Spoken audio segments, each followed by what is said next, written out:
La rancune tenace. Jean-Louis Borloo, autrefois soutien du président de la République, n'est plus en mesure de débattre des projets de loi au Parlement maintenant qu'il n'évolue plus en politique. Cependant, l'ancien ministre des Finances et de l'Emploi a son propre avis sur la réforme des retraites, et surtout sur la façon dont les discussions ont été menées. Selon le journal Challenge de ce 30 mars 2023, Jean-Louis Borloo aurait montré un soutien étonnant à la motion de censure contre cette trop mauvaise réforme des retraites. Pourquoi cette position ? Selon l'hebdomadaire et les confessions d'un élu de la majorité, Jean-Louis Borloo n'aurait pas digéré qu'Emmanuel Macron l'humiliait en enterrant son rapport sur les banlieues.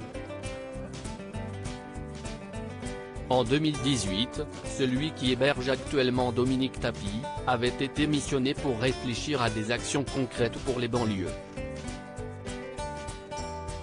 Mais Emmanuel Macron avait écarté les conclusions de son rapport, tout en déclarant l'année d'après que 85% des propositions de Jean-Louis Borloo avaient en fait été mises en œuvre. Gabriel Attal et Joyce Jonathan, Jean-Louis Borloo et Nathalie Baye. C'est Love Story de politiques oubliés. Jean-Louis Borloo, toujours sur le pont. Pas de retraite pour Jean-Louis Borloo, à 71 ans, il redonne un nouveau souffle à sa carrière. Après avoir occupé les postes de ministre de l'écologie, de l'économie, des finances et de l'emploi, celui de maire de Valenciennes, dans le Nord, ou encore celui de président du conseil d'administration de Huawei France, le mari de Béatrice Schoenberg occupe de nouvelles responsabilités depuis la rentrée dernière.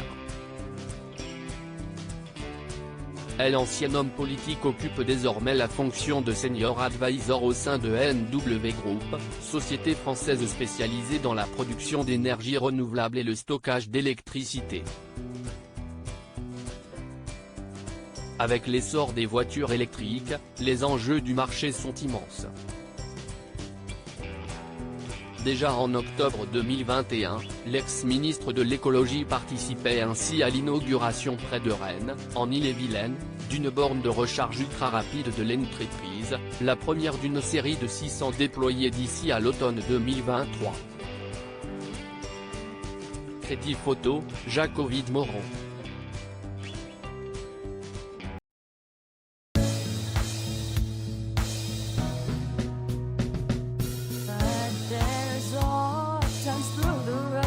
I've been